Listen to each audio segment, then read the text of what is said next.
السلام عليكم ورحمة الله وبركاته.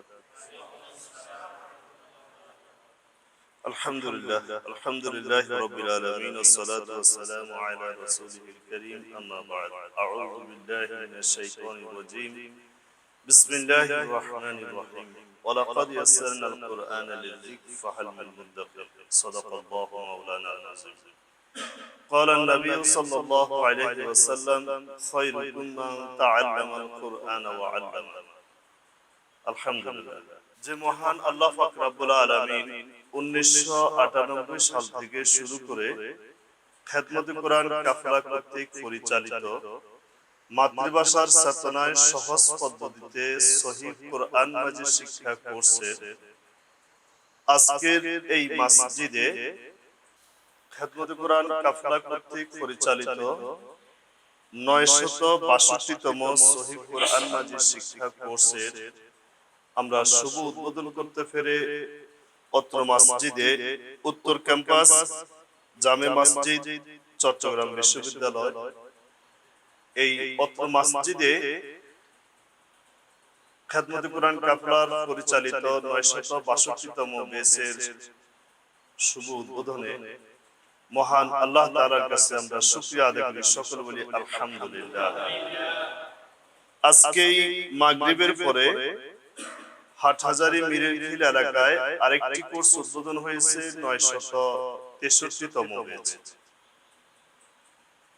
আলহামদুলিল্লাহ, এভাবে গত সপ্তাহেও আমাদের 4টি ব্যাচ উদ্বোধন হয়েছে। প্রতি সপ্তাহে কিছু ব্যাচ উদ্বোধন হচ্ছে, কিছু কোরআন সবক হচ্ছে, এভাবে চলতেছে। তো আল্লাহ তাআলা যে দেরিতে হলেও আপনাদের কাছে আমাদেরকে এই দাওয়াত নিয়ে আসার সুযোগ দিয়েছেন। 1998 থেকেই আমরা চট্টগ্রামে খিদমত করতেছি, এই কাজটা চালিয়ে যাচ্ছি। হয়তো ব্যস্ততার জন্য আমরা আপনাদের কাছে এসে পৌঁছাইনি, এতদিন আসতে পারিনি। এজন্য মহান আল্লাহ তাআলার কাছে আমরা ক্ষমা চাচ্ছি। আর আজকে আমরা এই কোর্সের উদ্বোধন করতে পেরে মহান আল্লাহর কাছে আবারও শুকরিয়া আদায় করছি, সকল বলি আলহামদুলিল্লাহ।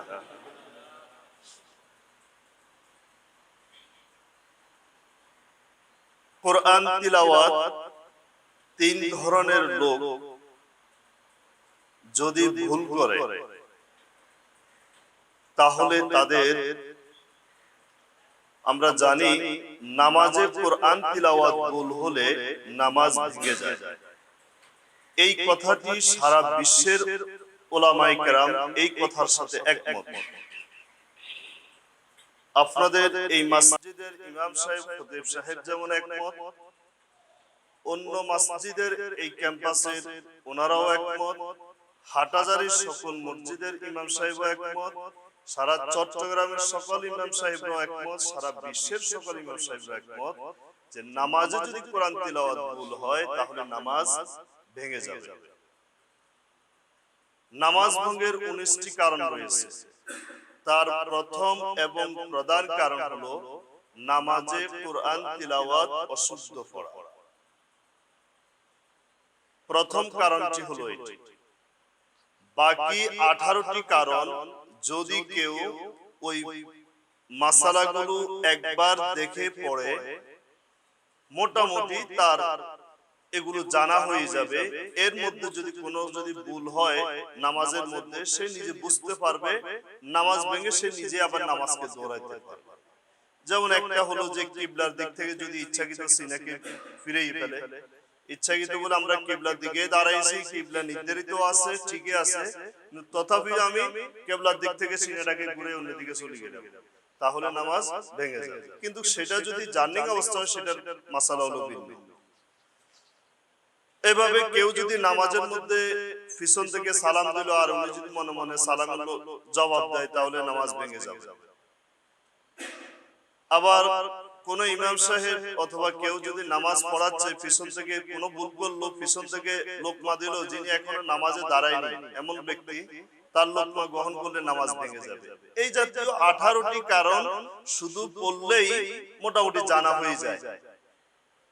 বাকি একটি কারণ নিয়ে আজীবন মেহনত করতে হয়, সেটা হলো কোরআন তিলাওয়াত। নামাজে যে তিলাওয়াতগুলো করা হয় এগুলো শুদ্ধতার জন্য একবার এই কথাটা পড়লে হবে না, আজীবন এটা নিয়ে মেহনত করতে হয়।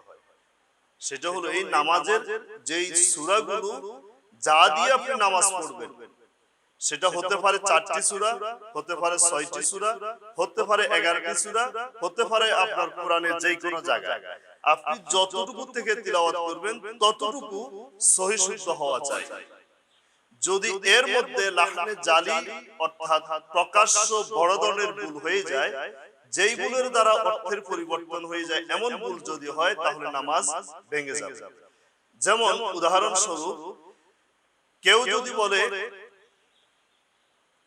কোরআনের মধ্যে সর্বমোট 29টি হরফ রয়েছে, এই 29টি হরফের মধ্যে আমরা আমাদের শিক্ষা পদ্ধতিতে উচ্চারণের দিক থেকে একটা সহজ স্তর করেছি যে 29টা হরফের মধ্যে আমাদের নিজেদের জবান থেকে নিজেদের ভাষাগত যে জবান আছে, এই জবান দিয়ে যদি উস্তাদের কাছে হরফটা শুনি আর বলি তাতেই শুদ্ধ হয়ে যায়। বলে আলহামদুলিল্লাহ। আমি কি আপনাদেরকে কথাটা বুঝাইতে পারছি? আমার কাছে গত জুমাবারে শুরু করেছিল বেশ কয়েকজন ভাই অনলাইনে জুমের মধ্যে একটা ক্লাস, আমাকে অনেক রিকোয়েস্ট করে ওনারা রাজি করাইছেন জুমাবার ফজরের নামাজের পরে। আজকে করতে পারিনি, আমার এক মামা মারা গিয়েছে, তো গত রাত ওনাদের থেকে ছুটি নিয়েছি। তো ওনারা বললো যে হুজুর আমরা জিনার কাছে পড়তেছিলাম, আমি জানি না তিনি কে, তো উনি আমাদেরকে মাখরজ এমন ভাবে শিখাচ্ছেন যেন আমরা মনে করতেছি এটা বিশাল একটা পাহাড় কিছু, আমরা মনে হচ্ছে পারবো না। যারা ওই গ্রুপের মধ্যে অধিকাংশই ডাক্তার আর ইঞ্জিনিয়ার, তো ওনারা বলতেছেন যে আমরা মনে হচ্ছে যেন পারবো না, যে কঠিন মনে হচ্ছে। তো আমার সাথে যে ভাই পরিচয় হলো, আমার সাথে আমাদের এই বিষয়টা জানলো, উনি আমাকে যখন বললো যে আপনি একটা ক্লাস নেন শুধু ওনাদেরকে এই বিষয়টা তো আমি গত ক্লাসে এতটুকুই বললাম যে মাখরজ শিখার কোনো প্রয়োজনই নেই। মাখরজ আদায় করার বিষয়, শিখার বিষয় নয়, মুখস্থর বিষয় নয়। 17টা মাখরজের ইচ্ছা মুখস্থ করাইতেই ছাত্রের জীবন শেষ। এগুলো মুখস্থ করাইতে হয়, রাখতে হয়, দূরে রাখতে হয়। আমাদের পদ্ধতিতে আমরা এমন এক অভিনব পদ্ধতি এই মাখরজ আদায় নিয়ে সিস্টেম করেছি যে আমরা গবেষণা করে দেখেছি 29টা হরফের মধ্যে 14টা হরফের নাম যদি উস্তাদের কাছ থেকে শুনে তাতেই শুদ্ধ হয়ে আদায় হয়ে যায়। আবার বলি সুবহানাল্লাহ। বাকি আছে কয়টি আর ভাই? আর 15টি থাকে। কয়টা? এই 15টি হরফ নিয়ে এতই মেহনত করতে হবে যে একজন উস্তাদকে, ওই যে আমার কাছে যারা ভিডিওতে পড়তেছে ভিডিও কলে, আমি আমার দিক থেকে সন্তুষ্ট না, এটা মনে হচ্ছে হবে না। কারণ হরফ আদায়ের বিষয়টা হলো একেবারে উস্তাদের সামনাসামনি বসতে হবে, পর্দার অন্তরালে হবে না। এই 15টা হরফকে আদায় করার জন্য উস্তাদের একেবারে সামনাসামনি বসতে হবে, উস্তাদ কেমন করতেছে সেটা শুনতে হবে, উস্তাদকে ওরকম করে দেখাইতে হবে। আমরা যখন কেরাত করতাম আমাদেরকে এরকম উস্তাদ কিরকম করছে মুখ এরকম নিজের হয় কিনা বলতেছে, তুমি আগে দেখো তোমার হয় কিনা। এই জন্য একটা ছোট পকেট আয়না এটার সামনে নিয়ে ধরার জন্য বলতেন, মানে উস্তাদের মতো আমার চেহারাটা মুখের আকৃতিটা হয়েছে কিনা সেটার জন্য। এই 15টা হরফ নিয়ে এরকম মেহনত করতে হবে। এই 15টা হরফ নিয়ে যদি কেউ বিশ্বের সমস্ত কিতাবপত্র পড়ে ফেলে আর সমস্ত ভিডিওগুলো দেখে ফেলে, অডিওগুলো শুনে ফেলে, তাতেও শুদ্ধ হবে না। কথাটা বুঝে আসছে? এখন এই 15টা হরফকে আদায় করার জন্য উস্তাদের কাছে বসে তার থেকে শুদ্ধ করে শিখতে হবে। এটার জন্য আমরা এত সুন্দরভাবে অক্ষরগুলোকে আদায় করাইছি। এটা দিয়ে আমি নামাজে কি ভুল হয় সেই কথাটা আসতেছি প্রসঙ্গে পরে। এই ভুলটাকে আমরা, এই জিনিসটাকে আমরা প্রথমে শুদ্ধ করি, তারপর আমরা ওই জিনিসটা যাব। আমাদের এখানে আরবি 2টি হরফের নাম রয়েছে।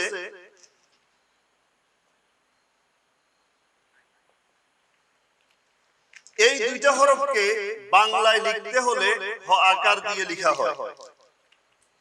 তাহলে হ আকার হলে কি হবে সবাই একটু বলি।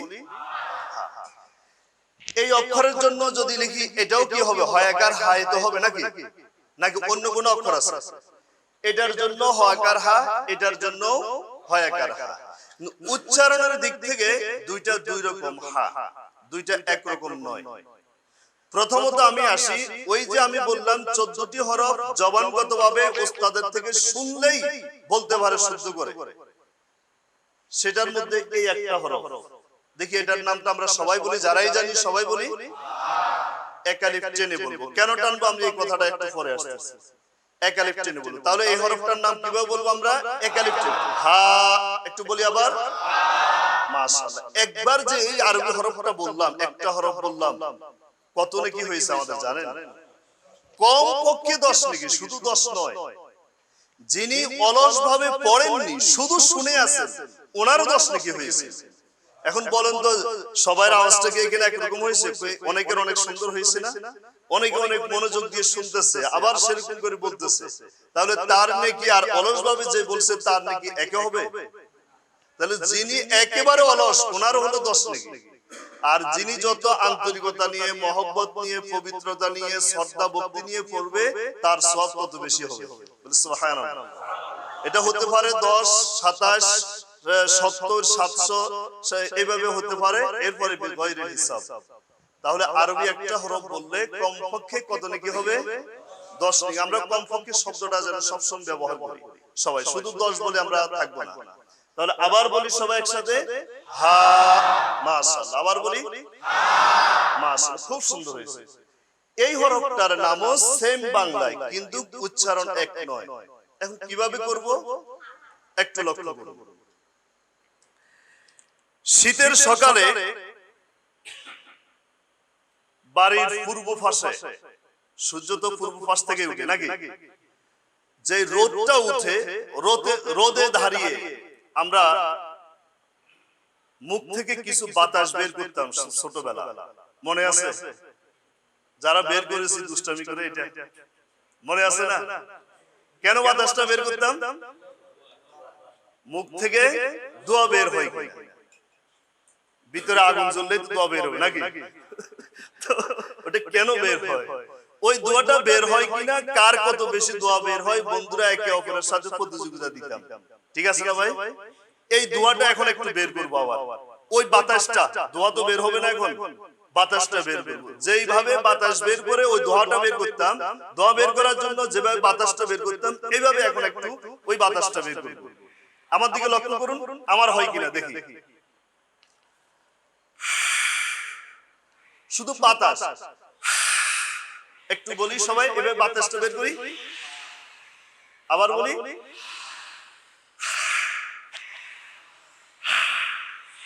প্রতিযোগিতা দেওয়ার জন্য একেবারে গলা উচ্চ করে খুব জোরে বাজ করতাম। মাশাআল্লাহ। এই বাতাসটার সাথে এখন হয় আকারটা দিই, বাতাসটার সাথে হ আকারটা বের করব। হা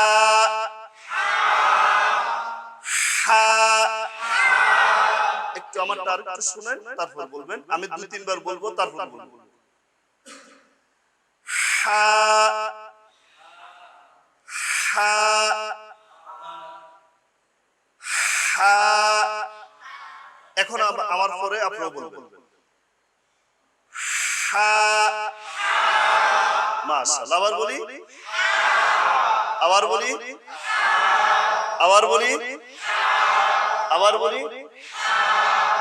এই হরফটা বলি, এটা বলি, পার্থক্য আছে? একটু আগে কি পার্থক্যটা ছিল? না থাকার কারণে কি হয়েছে এখন আমরা সেটা জানি। নামাজ কি আমার হয়েছে, নামাজ আমার ভেঙেছে, আমরা এখন এটা জানি। তাহলে এই হা যা স্বাভাবিকভাবে হয়, যেমন সূরা ফাতিহার প্রথম শব্দটা যেটা আমরা উচ্চারণ করতাম আগে এরকম আলহামদুলিল্লাহ, এই হাটা আমরা কি জানি কোন হা দিয়ে? এটা দিয়ে না এটা দিয়ে? আচ্ছা তাহলে বলুন তো এটা দিয়ে হলে কিভাবে হবে? শব্দটা বলুন দেখি, আবার বলুন, আবার বলুন, এবার এটা দিয়ে বলুন, আবার বলুন, আবার বলুন, এটা বলুন। হ্যাঁ, এখন আসুন দুইটা শব্দের পার্থক্য আমরা জানলাম, এখন অর্থগত দিক পার্থক্যটা আমরা বুঝি। এই আল আল কোন শব্দের আগে যদি বসে অর্থ হয় সমস্ত, আল সমস্ত, হাম হামদু অর্থাৎ সমস্ত নিকৃষ্ট বস্তু। যেহেতু এর পরের লফজটা রয়েছে লিল্লাহি, তাহলে এখন যদি দুইটা শব্দকে একসাথে মিলাই বলি কি হয় অর্থটা মনে মনে কল্পনা করুন, মুখে আমরা কেউ না বলি। বিষয়টা বুঝতে পারছি? তাহলে কি হচ্ছে আলহামদু সমস্ত নিকৃষ্ট বস্তু এর পরের শব্দের জন্য হয়ে যায়। সকলে বলি নাউজুবিল্লাহ। অথচ আমি নামাজে দাঁড়িয়ে বলতে চেয়েছিলাম আলহামদু সমস্ত প্রশংসা লিল্লাহি আল্লাহর জন্য, রব্বিল যিনি আমাদের প্রতিপালক, শুধু আমাদের নয় আলামিন সমস্ত জগৎ সমূহের প্রতিপালক, তার জন্যই আমি প্রশংসা করতেছি। তো সেই প্রশংসার জায়গাটা শুদ্ধভাবে না আদায় করতে পারার কারণে উল্টা অর্থ হয়ে গেছে। কি হয়ে গেছে? সমস্ত নিকৃষ্ট বস্তু আল্লাহর জন্য, বলি নাউজুবিল্লাহ। অথচ আমি বলতে চেয়েছিলাম আলহামদুলিল্লাহি রাব্বিল আলামিন সমস্ত প্রশংসা আল্লাহ তাআলা রব্বুল আলামিনের জন্য, যিনি জগৎ সমূহের প্রতিপালক। এটাই আমি বলতে চেয়েছিলাম, কিন্তু হয়ে গেছে আমার শুদ্ধ না জানার কারণে এই অর্থটা। এখন আপনারা বলুন, যদি এমন শব্দ দিয়ে অর্থ দিয়ে আমরা নামাজ পড়ি, উচ্চারণ দিয়ে নামাজ পড়ি, তাহলে নামাজ কি হবে? আপনি যদি বুঝতেন, ইমাম সাহেব যদি এরকম পড়তেন, আপনি পিছন থেকে লোকমা দেওয়া শুরু করতেন, আল্লাহু আকবার, আল্লাহু আকবার, লোকমা দেওয়া শুরু করতেন। কি বলেন ভাই, ঠিক না? অনেক সময় দেখা যায় তারাবির নামাজে পিছনের হাফেজ সাহেবও লোকমা দিতে পারে না, পরিচিত কিছু সূরাতে যদি ভুল হয়ে যায়, সূরা ইয়াসিনে, ওয়াকিয়াতে, রহমানে, পিছন থেকে দেখা যায় যে মুসল্লি একজনের লোকমা দিয়ে ফেলে। এরকম বহু দেখেছি আমরা। কেন? আপনার সেটা জানা আছে বিধায়। এই বিষয়টাও যদি আপনার জানা থাকতো আর অজান্তে কোনো ইমাম যদি করতো, আপনি তখন লোকমা দিয়ে বসতেন। কেন? আপনি চাচ্ছেন না এমন নামাজ যেই নামাজে আল্লাহকে প্রশংসা না করে বিপরীত করা হয়। অপরদিকে নামাজে যদি আপনি বলতেন, দ্বিতীয় কেরাতে যদি বলতেন আল্লাহু লা ইলাহা ইল্লাহু আল হাইয়ুল কাইয়্যুম, অর্থাৎ আল্লাহ হচ্ছে যিনি, আল্লাহ তিনি যে লা ইলাহা ইল্লাহু, আল্লাহ ছাড়া আর কোন ইলাহ নেই।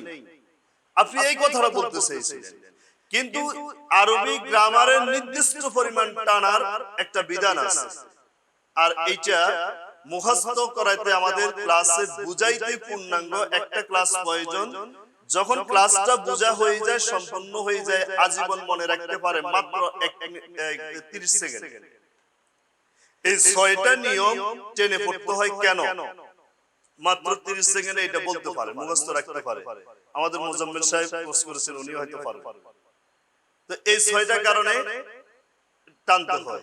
এই টানার জায়গাগুলো যদি কেউ না টানে, তাহলে অর্থের পরিবর্তন হয়ে যাবে। যেমন লা যদি জবরের বামে আলিফ থেকে, তখন জবরকে টানতে হয়।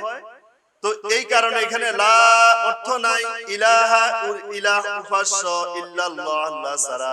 আর যদি এখানে বলে লা ইলাহা, যদি এই লা কে না টেনে বলে লা ইলাহা, সম্মানিত খতিব সাহেব আছেন, আর উলামায়ে কেরাম রয়েছেন, তখন অর্থ পুরোপুরি বিকৃত হয়ে যায়। লা ইলাহা যদি বলা হয়, অবশ্যই আল্লাহ ছাড়া আরো ইলাহা রয়েছে, বলে নাউজুবিল্লাহ। এখন আপনার নামাজ কি থাকবে? নামাজ ভেঙে যাবে। আমরা নিজেরা জানতাম না যে আমাদের এত ধরনের ভুল হয়ে যায়, আমরা কখনো চিন্তাও করি জানি। যাদের শুদ্ধ হয়তো আলহামদুলিল্লাহ, কিন্তু আমাদের যাদের এই ভুল হয়ে যায়, অশুদ্ধ হয়ে যায়, আমাদের কি শুদ্ধ করার দরকার নয়? আমরা কি চাই না যে আমাদের যে কষ্ট করে, যে মেহনত করে নামাজটা পড়তেছি, এই নামাজটা যেন সহি শুদ্ধ হয়? চাই না ভাই? চাই না। এই বিষয়টা, কোরআন শিক্ষার বিষয়টা আসলে কঠিন নয়। পৃথিবীতে যত শিক্ষা আছে, যত কাজ আছে, সবচেয়ে সহজ কাজ হলো কোরআন শিক্ষা। বলে সুবহানাল্লাহ। এই কথা কে বলেছেন? যিনি কোরআন নাজিল করেছেন উনি কোরআনের মধ্যে বলতেছেন, বিসমিল্লাহির রহমানির রহিম, ওয়ালাকাদ ইয়াসসারনাল কুরআন, আমি এই কোরআনকে তোমাদের জন্য সহজ করে দিয়েছি, ফাহাল মিন মুদ্দাকির, অতএব তোমাদের মধ্যে কোন চিন্তাশীল ব্যক্তি আছে কি? আছি আমরা? কোরআন নিয়ে চিন্তা করতে আছি আমরা? কারা কারা আছে? আলহামদুলিল্লাহ, আল্লাহ তাআলা কবুল করুন, বলি আমিন। তাহলে কোরআন আল্লাহ তাআলা সহজ করে দিয়েছেন। কার জন্য সহজ করে দিয়েছেন? ফাহাল মিন মুদ্দাকির, যে কোরআনকে নিয়ে চিন্তা করবে, গবেষণা করবে, রিসার্চ করবে, তার জন্য কোরআন সহজ। আপনি দেখুন কোরআন এত সহজ, আপনি কোরআন পড়তে পারেন না, কোরআনের একটি আয়াত, যে কোনো বিষয়ের একটি আয়াতকে যদি আপনি খুঁজেন কোরআনের মধ্যে, এরপর আপনার সামনে সেটা হাজির হয়ে যাবে। আমরা অনেকবার দেখেছি, অনেক মাসালা, অনেক আয়াতের অর্থ এরকম খুঁজতেছি, এখন কোথায় খুঁজবো? দেখা যায় কয়েক পৃষ্ঠ খোঁজার পরে এটা সামনে আসে হাজির। এত সহজ। তো যাক, আলহামদুলিল্লাহ, এখন এই শিক্ষা আল্লাহ তাআলা বললেন কোরআন সবচেয়ে সহজ হলো কোরআন শিক্ষা। অথচ আমরা নিজেরা মাস্টার ডিগ্রি, কত দুনিয়াবি, কত শিক্ষা, কত সহজে আমরা গ্রহণ করেছি, করতে পারি। ডাক্তার হতে পারি, ইঞ্জিনিয়ার হতে পারি, ব্যারিস্টার হতে পারি, কিন্তু কোরআন শুদ্ধ করে পড়তে পারি। তার মানে কি এটা কোরআন মানে সবচেয়ে কঠিন? আপনি দেখুন, অধিকাংশ আমরা যাদের সাথে কোরআন শিক্ষা নিয়ে কাজ করেছি, অধিকাংশই ডাক্তারদের বা ইঞ্জিনিয়ারদের, এদের ধারণা হলো কোরআন এটা আরবি ভাষায় খুব কঠিন। অথচ উনি ডাক্তারি একটা বিদ্যা, হাজার হাজার ওষুধের নাম উনি মুখস্থ রেখে দিয়েছেন। ইঞ্জিনিয়ার এত কিছু প্ল্যান করেন, এত কিছু জানেন, এত টেকনিক্যাল ওনার কাছের মধ্যে, এরপরে উনি বলেন যে মাত্র এই হরফ কয়েকটারে জবরদস্তি দিয়ে বানান করতে পরে পড়াটা এটা কঠিন মনে করতেছে। কেন? ওনার ধারণা, ওনার মধ্যে এই ধারণাটা কেন আসে? এই পিছনে আমাদেরকে একটু দেখতে হবে। এর কারণ উনি নয়, কারণ উনি তো নিজেই সাক্ষী যে কোরআন কঠিন। এই জন্যই উনি এই কথা বলতেছেন। কোরআনটা কেন কঠিন? মূল কথা যদি বলতে যাই, কোরআন যিনি শিখানোর কথা উনি না শিখান। ওই খোঁজ নিয়ে দেখুন, ইঞ্জিনিয়ার সাহেবকে কারা কোরআন শিখাইছে, ওই ডাক্তার সাহেবকে কারা ছোটবেলা কোরআন শিখাইছে। কোন মসজিদের বড় ইমাম শিখাননি, কোন খতিব সাহেব শিখাননি, কোন মাদ্রাসার বড় শিক্ষক শিখাননি। কোরআন শিক্ষার কাজগুলো আমাদের সমাজে অধিকাংশই ছোট আলেমদের দ্বারা হচ্ছে, যাদের কাছে কোনো প্রশিক্ষণ নেই। কোরআন শুধু শিখলেই শিখাতে পারবে না এমনটা নয় বিষয়। ইংরেজি শিখলেই শিখাতে পারে না। কলেজের সকল শিক্ষার্থী ইংরেজি টিচার হয় না। কলেজের সকল, ভার্সিটির সকল স্টুডেন্টই কখনো ম্যাথের টিচার হয় না। সব বিষয় তো উনি পড়ে গেছেন, তারপর হয়নি কেন? ওনার মেয়েকে উনি ইংরেজির শিক্ষক, ওনার মেয়ের জন্য রেখেছে, ছেলের জন্য রেখেছে আবার ম্যাথের টিচার। কেন? উনি তো ম্যাথ পারেন না, ম্যাথ পড়েননি উনি। এখন কোরআন শিক্ষার বিষয়টা কিন্তু এত সহজ হয়ে গেছে যে আমরা কোরআন শিক্ষা যেই আমরা মাদ্রাসা পড়েছি সবাই আমরা পড়াতে পারি, আমরা সবাই পারি। এই শিক্ষার জন্য কিছুদিন আগে, এই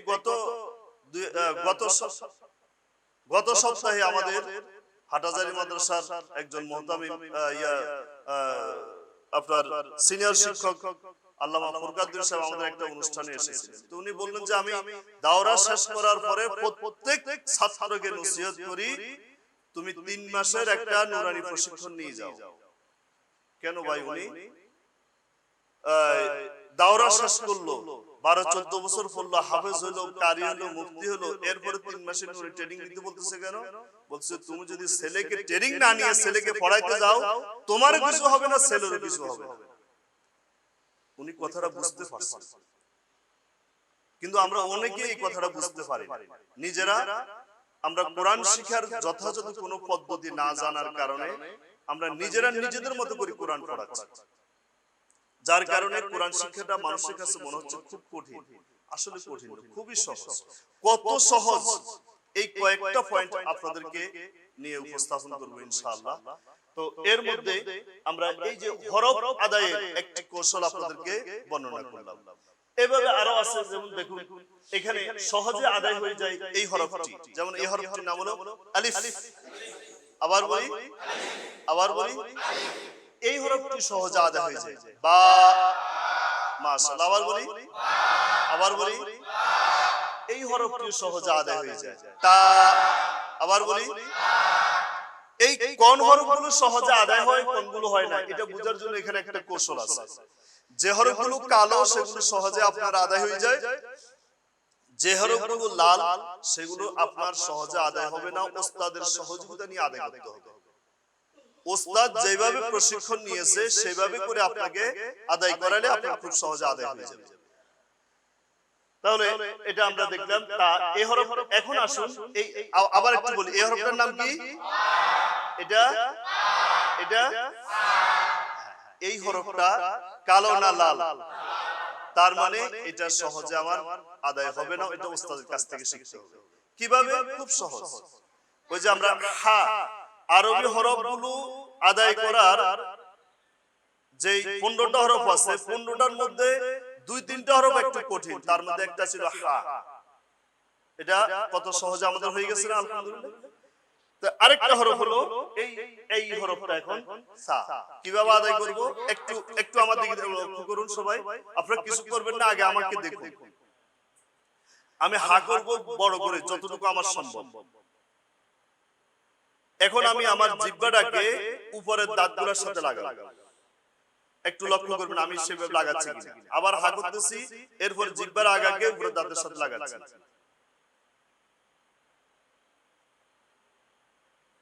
দেখেছেন? আপনারা দেখেছেন? একটু আবার লক্ষ্য করুন। এখন জিহ্বার আগাকে উপরের দাঁতের সাথে লাগাবো। এরপরে বলবো, আপনারাও বলবেন না, আমি বলবো। আমি আবার লাগাবো, এই কাজগুলো আবার করব, বলবো, আবার করব, বলবো। তারপরে আপনারা আমি যখন বলতে বলবো তখন বলবেন। সা, আবার বলতেছি, লক্ষ্য করুন।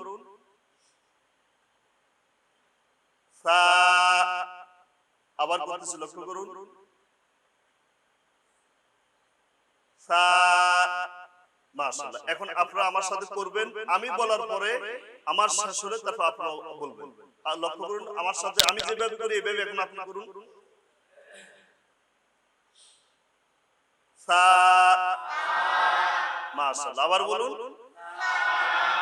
আবার বলুন, মাশাআল্লাহ। আবার বলুন। দেখেছেন এখন কি আগের মতো সা এরকম হয়েছে? একটু আগে এটা ছিল কি সা, এইভাবে যখন সবাই বলা শুরু করছে কত জোর একটা শীষ হয়ে গেছে।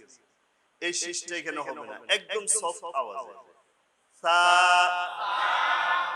সা, লক্ষ্য করুন। তাহলে এখন আমরা আবার বলি আলিফ, বা, তা, সা।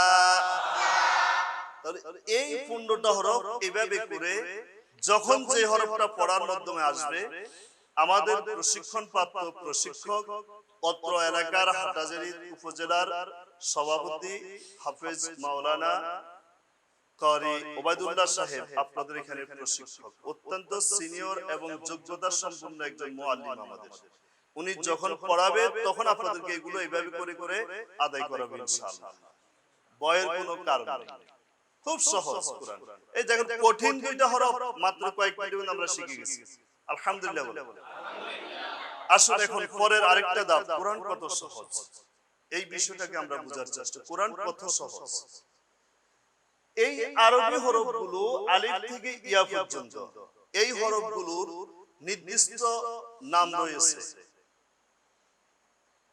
এবং এই হরফগুলোর মধ্যে নির্দিষ্ট একটা টান রয়েছে, যেটাকে আরবি গ্রামারের ভাষা বলা হয় মাদ। মাদ রয়েছে। যদি মাদ আদায় করে হরফ না বলা হয়, হরফের নামটা শুদ্ধ হবে না।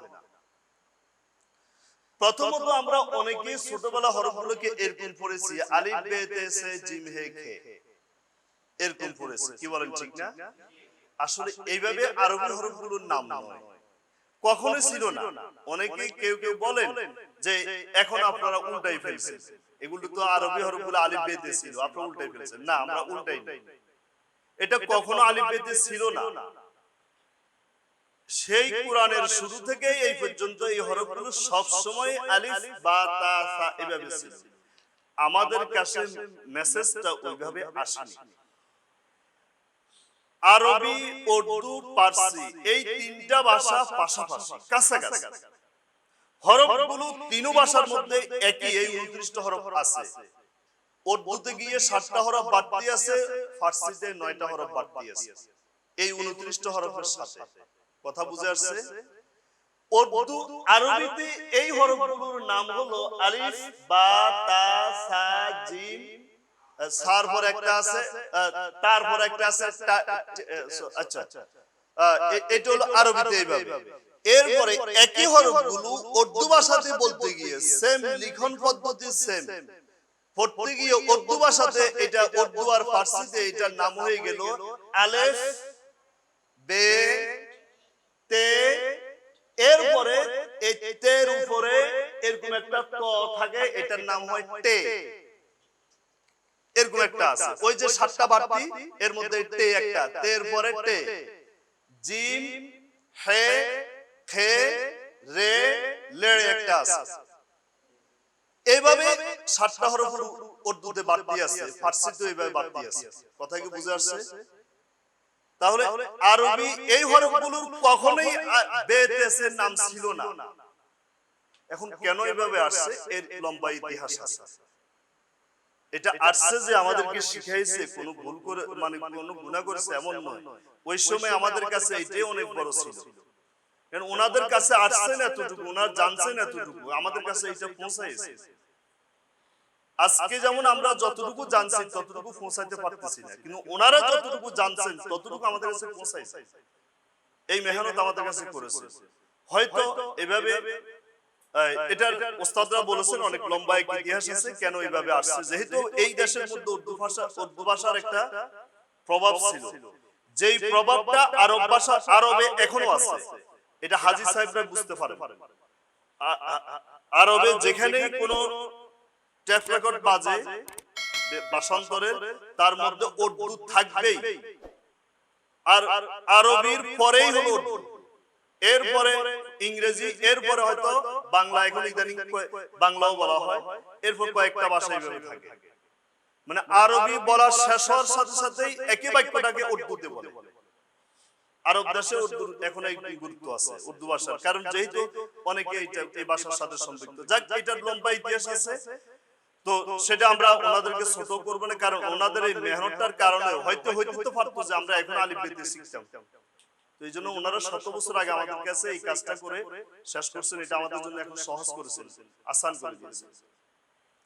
এখন আসুন, ওইটা বিষয় নয় আমাদের, আলিফ বেতেছে এটা আমাদের বিষয় নয়, এটা আমাদের এমন মহা অশুদ্ধ হয়নি। এখন এই বিষয়টাকে আমরা এই এরপরে শুদ্ধ করে যে যারা বলেন তারাও তো এখন অনেক ভুল করে। আমি তাদের কথাটা বলতেছি, আমি ওই মুরব্বিদের কথা বলিনি, আলিফ বাদ দিয়েছে তারা ভুল করেছেন। এখনো যারা শুদ্ধ বলতেছেন তারাও দেখতেছি আমরা গ্রামারের নিয়ম অনুযায়ী ভুল বলতেছেন।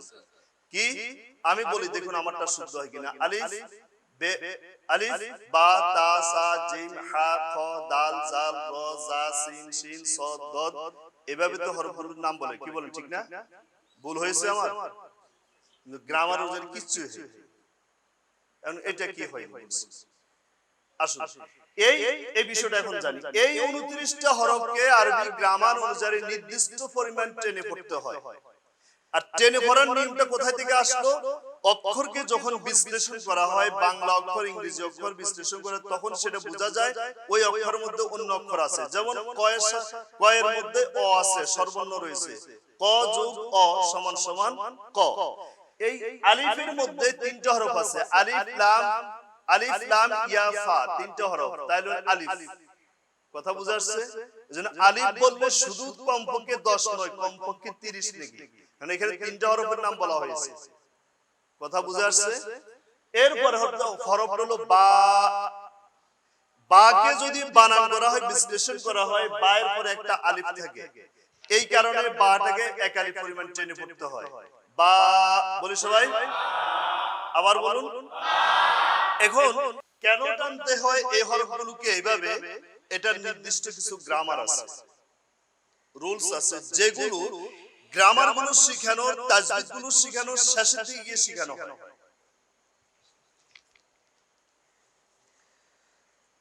গ্রামার শিখানোর বা তাজবিদ শিখানোর শেষের দিকে শিখানো হয়। কেন এই হরফটা টানবো? কথা কি বুঝা আসছে? আমরা বলি না, আমি যখনই আলিফ বলবো বা বা বলবো, আমি শুদ্ধভাবে ওই গ্রামার অনুযায়ী বলবো। এখন প্রশ্ন হলো, তাহলে কিভাবে? আমি তো গ্রামার শিখিনি, কিভাবে বলবো? এখানে আমরা একটা কৌশল অবলম্বন করেছি। মাতৃভাষার চেতনায় আমাদের পদ্ধতির যে মূল থিমসটা মাতৃভাষার চেতনা, এই মাতৃভাষার চেতনায় অর্থাৎ বাংলা ব্যাকরণের এমন কিছু রুলস আমরা এখানে প্রয়োগ করি, যা শুনলেই শুধুমাত্র আরবিকে শুদ্ধ করে পড়া যায়। শুধু শুনবে, ওই বাংলা ব্যাকরণের রুলসটা শুনবে, এরপরে আরবিকে নিজেই পড়তে পারবে শুদ্ধ করে ইনশাআল্লাহ। এমন একটা সূত্র আমরা এখানে এখন প্রয়োগ দেখাবো। আরবি হরফ কয়টি? সবাই একসাথে বলি, মাশাআল্লাহ 29টি হরফ। কিন্তু শিখার দিক থেকে শিখতে হবে এগুলো 75 রকম। কেন? এটা মনে হয় গত ক্লাসে বলেছিলেন না? গত প্রদর্শনী ক্লাসে এটা বলেছিল। এই 29টি হরফকে 75 রকম শিখতে না পারার কারণে মূলত আমরা কোরআন শিখতে ব্যর্থ হয়েছি, অথবা কোরআন শিখে ভুলে গিয়েছি। যদি সময় হয় আমি একটু করে ওখান থেকে দেখাবো। এখন এই 29টা হরফের গ্রামার অনুযায়ী কিভাবে শুদ্ধ করে নামটা শিখতে পারি গ্রামার না শিখে, এটার জন্য আমরা মাতৃভাষার চেতনায় একটা কৌশল অবলম্বন করেছি, একটা সূত্র দিয়েছি। সেটা হলো, আপনি শুধু শুনবেন, এরপরে আপনি নিজেই জানবেন এই হরফ কতটুকু টানবেন, এটা কতটুকু টানবেন, এটা কতটুকু টানবেন। শুনলেই শুধু বলতে পারবেন, কোনো মুখস্থর বিষয় নেই। আবার বলি, আরবি হরফ কয়টি? এই 29টি হরফের মধ্যে 2টি হরফকে তাড়াতাড়ি পড়তে হয়। কয়টি হরফ? এই 2টি হরফ হলো, একটা হলো আলিফ, আবার বলি, আবার বলি, আরেকটা হলো এই হরফটা হামজা। আবার বলুন, আবার বলুন। বাকি কয়টি আছে? 27টি। এই 27টি হরফকেই টানতে হয়। প্রথম কথা হলো 27টাকেই টানতে হয়। এই টানটা আবার দুই রকমের আছে। এই 27টার মধ্যে 12টা হরফ আছে এক আলিফ পরিমাণ টেনে পড়তে হয়, অর্থাৎ 1 সেকেন্ড টেনে পড়তে হয়। আর বাকি 15টা হরফ আছে 4 সেকেন্ড পরিমাণ টেনে পড়তে হয়। কথা বুঝা আসছে? এখন জানবো আমরা কোন হরফগুলোকে এক আলিফ টানবো, কোনগুলোকে 4 আলিফ টানবো। একটা সূত্র বলছি, শুধু শুনুন আপনি মনোযোগ সহকারে, আপনার জানা হয়ে যাবে ইনশাআল্লাহ। এই হরফগুলোর মধ্যে যে হরফগুলোর বাংলায় নাম লেখার সময় বাংলা একটা বর্ণ লাগে, একাধিক বর্ণ নয়, একটা বর্ণ লাগে, সেই হরফগুলোকে এক আলিফ পরিমাণ টেনে পড়তে হবে। আমি আবার বলছি, সবাই মনোযোগ আকর্ষণ করছে। আরবি 29টি হরফের মধ্যে যেই হরফগুলোর বাংলায় নাম লেখার সময় বাংলা একটা বর্ণ লাগবে, সেই হরফগুলোকে এক আলিফ পরিমাণ টেনে পড়তে হবে। যেই হরফগুলোর বাংলায় নাম লেখার সময় একাধিক বর্ণ লাগবে, সেই হরফগুলোকে 4 আলিফ পরিমাণ টেনে পড়তে হবে। কথা বুঝা আসছে? মুখস্থ করার কিছু আছে এখানে, অথচ আপনার এখানে 5টা গ্রামার, শক্ত গ্রামার মুখস্থ হয়ে গেছে, জানা হয়ে গেছে। ওই গ্রামারের যে কাজ করাটা আপনার জানা হয়েছে। কথা কি বুঝা আসছে? তাহলে আবার বলি, এখন আপনি আমার সাথে একটু শেয়ার করুন, আরবি হরফ কয়টি? কয়টি হরফকে টেনে পড়তে হয় না? কি কি? মাশাআল্লাহ। কয়টি হরফকে টেনে পড়তে হয়? 27টি। কয়টিকে এক আলিফ পরিমাণ টেনে পড়তে হয়? 12টি। কোনগুলো? বাংলায় নাম লিখতে এক বর্ণ লাগে। আর কোন হরফগুলোকে 4 আলিফ টানতে হয়? যে হরফগুলোর বাংলায় নাম লিখতে একাধিক বর্ণ লাগে। এখন আমি গতানুগতিক বলবো, যেভাবে অন্যরা এখনো মুক্তবে পড়ায় আমি সেভাবে বলবো। আপনি এই সূত্র যদি বুঝে থাকেন সূত্র অনুযায়ী বলবেন। কথা বুঝা আসছে? তাহলে বুঝতে পারবো যে আপনি সহজে শিখতে পারতেছেন। আলিফ, বা, তা, সা, জিম, মাশাআল্লাহ। কয় আলিফ? হা কয় আলিফ মাশাআল্লাহ খ কয় আলিফ মাশাআল্লাহ দাল কয় আলিফ মাশাআল্লাহ এই তো বুঝে গেছে জাল র জা সিন শিন صاد ضاد ط ظ عين غين فا قاف كاف لام ميم نون واو ها همزة ইয়া আমাদের এই সূত্রের ব্যর্থতার জায়গা আছে এটা হলো এখানে ইয়া হরফটার বাংলায় নাম লেখার সময় কয়টা হলো অক্ষর লাগছে বাংলায় দুইটা ইয়া রস্বই উন্তস্ত আকার তাহলে একাধিক সূত্রের চার আলিফ টানতে হবে কিন্তু আরবি গ্রামার বলতেছে এক আলিফ টানতে হবে কথা বুঝা আসছে তাহলে এই জায়গাতে ব্যর্থ আমরা বাকি কথাগুলোকে মনে রাখবেন তাহলে কথা বুঝে আসছে এইভাবে আপনাদেরকে সূত্র দিয়ে মাতৃভাষার কিছু এইভাবে সূত্র দিবে ওই সূত্রগুলো শুধু শুনবেন যিনি মনোযোগ সহকারে শুনতে পারবেন উনি এই সহজে পড়তে পারবেন বুঝে যাবেন মুখস্থ করা লাগবে এটা মুখস্থ করার কিছু নেই কথা বুঝে আসছে আমাদের পদ্ধতির এমন বিষয় যেহেতু আমরা এই মসজিদ ভিত্তিক বেশিরভাগ এশারের নামাজের পরে এই কোর্সটা করি অনেক জায়গায় মাগরিব পরে দিলেও মানুষের ব্যস্ততার জন্য পারে না বলে যে আমাদের সময় হয় না এশার পরে তো এশার পরে কোর্সটা দিই এশারের নামাজের পরে 1 ঘন্টা ক্লাস এরপরে গিয়ে তো সাধারণত স্বাভাবিকভাবে খাওয়া দাওয়ার পরে ঘুম এরপরে সকালে উঠে আবার যার যার কর্ম শেষ করে আবার আসছে মসজিদে নামাজ পড়তে আবার এখানে কোরআন শিক্ষা এখন বাসা পড়ার সুযোগ আছে বলেন আসিফ ভাই কোন সুযোগ থাকবে আমাদের এই পদ্ধতিতে 1 মিনিটের হোমওয়ার্ক নেই আপনাকে 1 মিনিটের হোমওয়ার্ক দেওয়া হবে না যতক্ষণ এখানে পড়বেন ততক্ষণই আপনার পড়া মুখস্থ হয়ে যাবে ইনশাআল্লাহ আর পড়া মুখস্থ করার আমাদের কৌশল আছে টেকনিক আছে আপনার অটো পড়া মুখস্থ হয়ে যাবে ওস্তাদ 3 থেকে 4 দিন আপনার পিছনে মেহনত করবে মোটামুটি তৈরি করে ফেলবে একটা সফটওয়্যার তৈরি করবে এরপরে বাকি সফটওয়্যারে কাজ করবে আপনারও চিন্তা নেই আমাদেরও চিন্তা নেই অটো কাজ হয়ে যাবে বানানের সূত্র দিয়ে দিবে বানান আপনি করতে পারবেন ইনশাআল্লাহ বানান নিয়ে আপনাকে আমাদের কোনো কষ্ট নেই এইভাবে আমরা সূত্রগুলা যখন দিয়ে দিব নিজে নিজেই কাজ করতে পারবেন এই যেমন একটু আগে আমি আপনাকে সূত্রটা দিলাম কাজ আপনি করলেন আমি করিনি কাজ কি বলেন ঠিক না এইভাবেই চলবে ইনশাআল্লাহ এখন আসুন এই একটা মাতৃভাষার চেতনায় এই একটা সূত্র আমরা জানলাম দ্বিতীয়ত আরেকটা সূত্র মাতৃভাষার চেতনায় এখানে আমরা আরেকটা সূত্র নিব আরবি এই হরফগুলোকে আমরা বানান করে পড়ার জন্য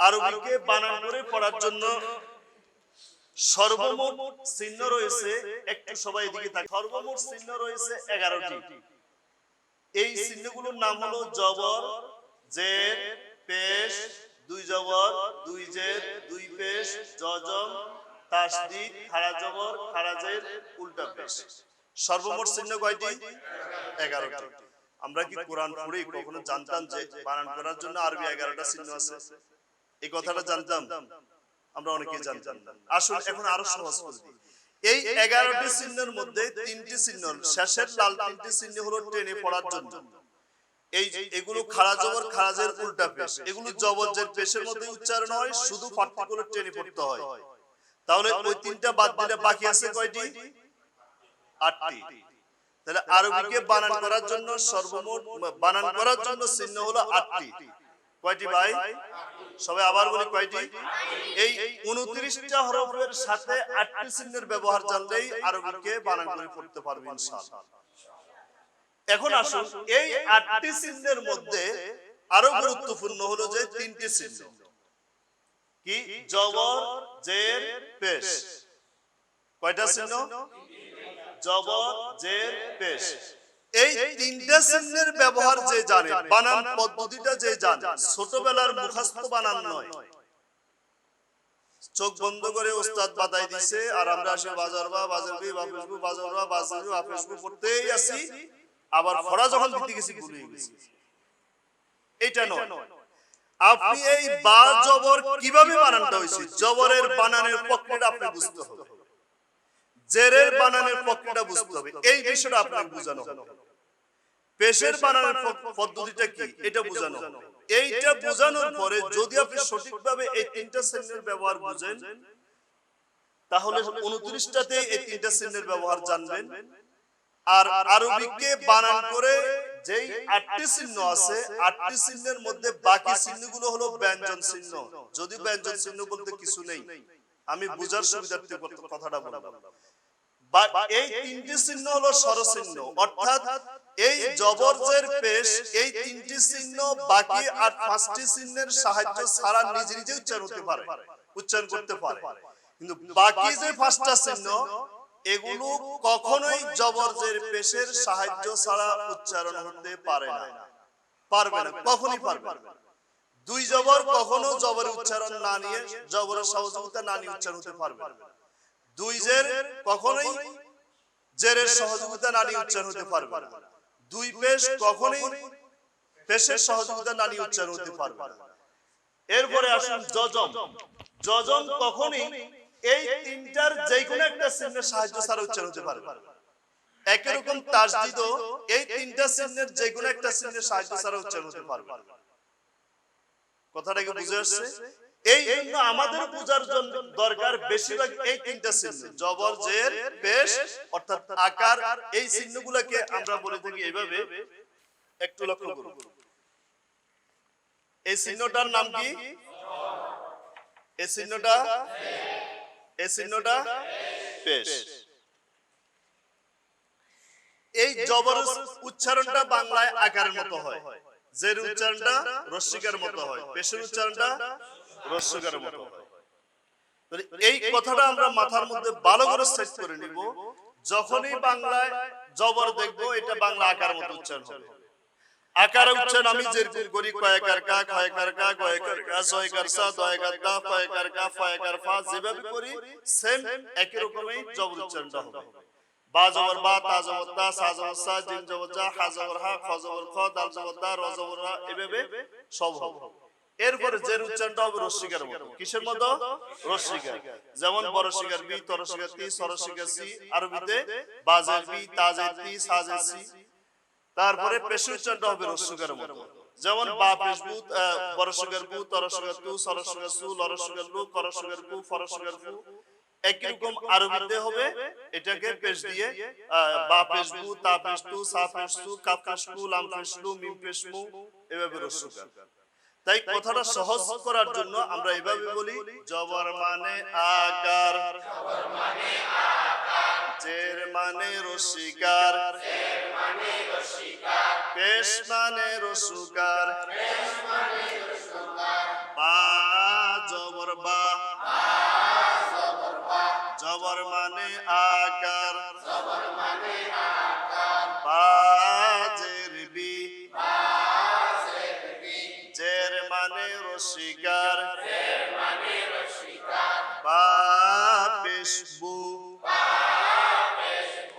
পেশ মানে রস্যিকার।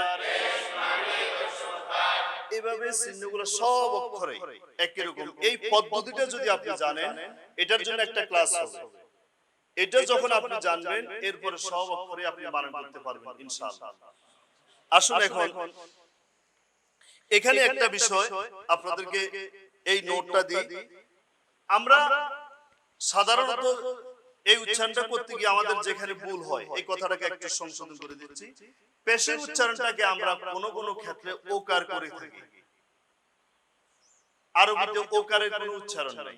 যেমন আমরা অনেক কোরআন মাজিদের মধ্যেও লেখা দেখি কোরআন, ক ওকার র, কোর আন, কোরআন, এভাবে দেখি। কোর বলতে আরবি কোনো শব্দ নেই। এটা কি হবে আপনারা বলুন? কফ পেশ কি হয়? কু। কফ পেশ কি হয়? কু। তাহলে কুরআন হবে, এটা কোরআন হবে না। কি হবে শব্দটা? কুরআন। তাহলে পেশ মানে রস্যকার, রস্যকার উচ্চারণ।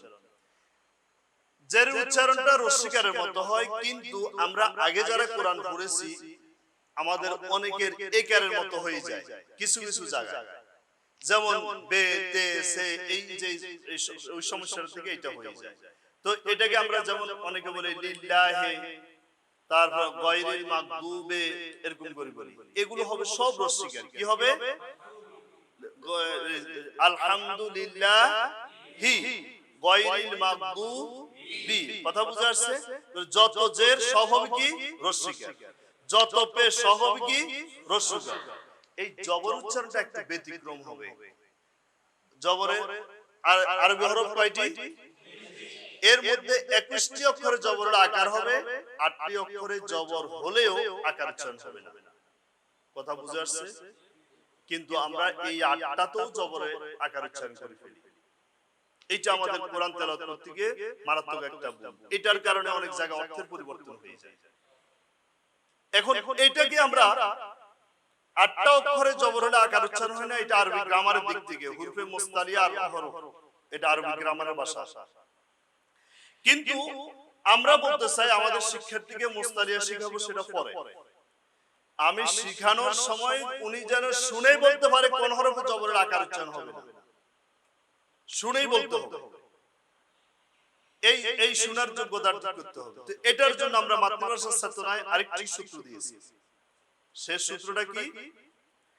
আরবি যে হরফগুলোর বাংলায় নাম লেখার সময় কোন রকমের স্বরচিহ্নের ব্যবহার নেই, স্বরচিহ্নের ব্যবহার হয় না, সেই হরফগুলোতে জবর হলে আকার উচ্চারণ হয় না, শুধু প্রথম বর্ণের উচ্চারণ হয়।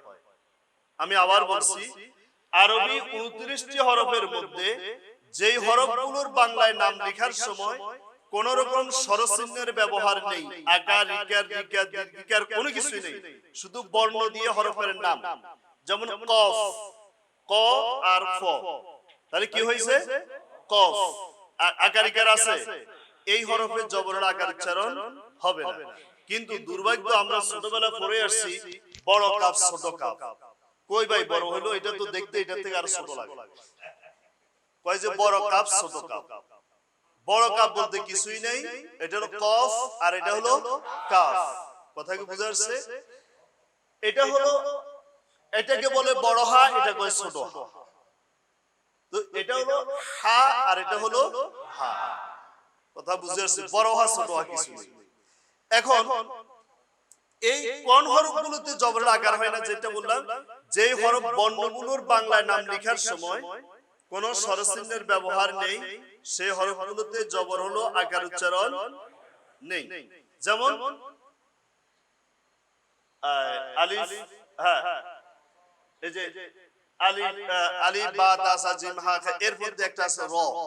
এই হরফটার নাম ছোটবেলা আমরা শুনেছি রে, পরবর্তীতে আসি এক সময় হয়েছে রা। হরফটা রেও নয় রাও নয়, হরফটা হলো র। বাংলা র বর্ণটা উপরে জিহ্বার পেটটা উপরে তালুর দিকে লাগিয়ে র, এক সেকেন্ড টেনে র, আবার বলুন, আবার বলুন, আবার বলুন। এই বর্ণে জবর হলো আকার উচ্চারণ হবে না, এখানে রা আসবে না। র জবর র, রা পড়া যাবে না, আকার উচ্চারণ হবে না। র জবর র, রা পড়া যাবে কি, আকার উচ্চারণ হবে কি। এখন আপনার আমার তিলাওয়াতে যত জায়গা রা আছে, রা দিয়ে পড়তাম না আমরা, এই রা গুলোকে শেষ করতে পারবো? সূত্র তো জানলাম, পারবো?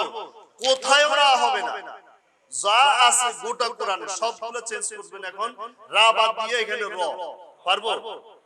বিসমিল্লাহির রহমানির রহিম,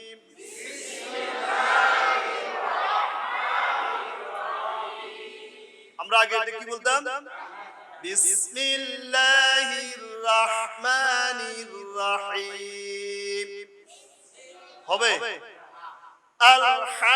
আলহামদুলিল্লাহি রাব্বিল রাব্বিল আলামিন।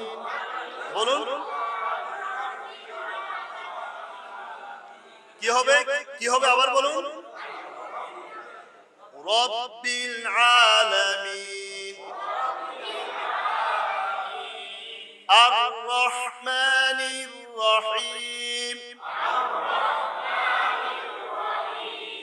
আর রহমানির রহিম। রব্বানা আতিনা রব্বানা যালামনা রাব্বিরহামহুমা রাব্বি জিদনি ইলমা। ألم تر كيف فعل ألم تر كيف فعل ربك أرأيت الذي عبد الرحيم। কি হবে? এইভাবে 8টা হরফ যা জবর হলে আকার উচ্চারণ হবে না, আমরা অনেকেই করে থাকি। এর মধ্যে আরেকটা হলো গইন। গইন জবর গ, গা পড়া যাবে না, আকার উচ্চারণ হবে না। গায়রিল মাগদুবি আলাইহিম গায়রিল মাগদুবি আলাইহিম ওয়া মিন শাররি গাসিকিন। তাহলে কি হবে? গাসিকিন। আব্দুল গাফুর কি হবে? আব্দুল গফুর। নামে ঠিক আছে, নামে ঠিক আছে, কিন্তু ওদিকে আবার গায়রিল বলে। তো এভাবে চেঞ্জ করবে, আপনাদেরকে সূত্র দিবে, কাজ আপনারা করতে পারবেন। আলহামদুলিল্লাহ, কথা বুঝে আসছে? আমাদের পুরো পদ্ধতিটা এইভাবে। আর না না না, এটা পড়া না, এটা হলো যে প্রদর্শনী, এটা পড়া। জি, এটা এটা এই আমি যে কথাগুলো বললাম, এটা ভিন্ন ভিন্ন ক্লাসের একটু একটু টুকরা, কথা বুঝে আসছে? এটা এটা হলো প্রদর্শনী, অর্থাৎ আমাদের এই বিষয়গুলা কমতি আছে, আমরা এগুলা জানলেই জানা দরকার আছে, কথা বুঝে আসছে? হ্যাঁ, যাক আলহামদুলিল্লাহ। এইভাবে আমরা ক্রমান্বয়ে বিভিন্ন সূত্র দিয়ে আপনি কাজ করবেন এবং মুখস্থের কোনো ঝামেলা নেই। আপনাকে কোনো পড়া মুখস্থ করা লাগবে না, এমন মুখস্থ করা লাগবে, মুখস্থ হয়ে যাবে, কিন্তু আপনার মুখস্থ করার জন্য পড়া দেওয়া হবে এরকম না। আর আলহামদুলিল্লাহ আমাদের এখানে আরো সুন্দর, আমাদের পদ্ধতির আরো সুন্দর নিয়ম হলো যে সকল বয়সী সকলে একসাথে আনন্দময় পরিবেশে শিখতে পারে। তবে যেহেতু আমাদের কোর্সটা মসজিদের মুরব্বীদের জন্য, মুসল্লিদের জন্য, যাদের জন্য কোনো শিক্ষক পাওয়া যায় না, যারা কোথায় গিয়ে শিখতে পারে না, এই ছোট বাচ্চারা শিখার জায়গাও আছে, তাদেরকেও শেখানোর লোক আছে। কি বলেন, আছে না? বয়স্কদেরকে শেখানোর লোক পাওয়া যায় না। এই যে আমি একদল শিক্ষক তৈরি করেছি অনেক কষ্ট করে, এই শিক্ষক তৈরি হয় না। যদি হয়তো এমনিতেই হয়ে যেত, হাজার হাজার শিক্ষক হয়ে যেত। এখন মাত্র গুটি কয়েকজন শিক্ষক, সদস্য মাত্র শিক্ষক এই 23 বছরে। তো এটা ভালোভাবে যারা বুঝেছে অন্তর থেকে, যারা উম্মতের জন্য ইখলাসের নিয়ে কাজ করতে পারতেছে, তারা পারতেছে। তো আমি যে কথা বলতে চাচ্ছি যে আমাদের পদ্ধতিটা মসজিদের মুসল্লিদের জন্য, যারা শিখার জন্য কোথায় যেতে পারে না, ওনাদেরকেও কেউ পড়াইতে আসে না, পড়ানোর লোকও পাওয়া যায় না।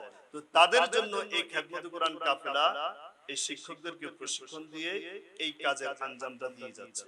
ছোটদের জন্য বাসায় পড়ানোর সুযোগ আছে, ওরা বাসায় পড়তে পারবে, ওদের শিক্ষকরা কি পড়াইতে পারবে, মুক্ত বাসে মুক্ত পড়াইতে পারবে, ওদের জন্য এটা নয়।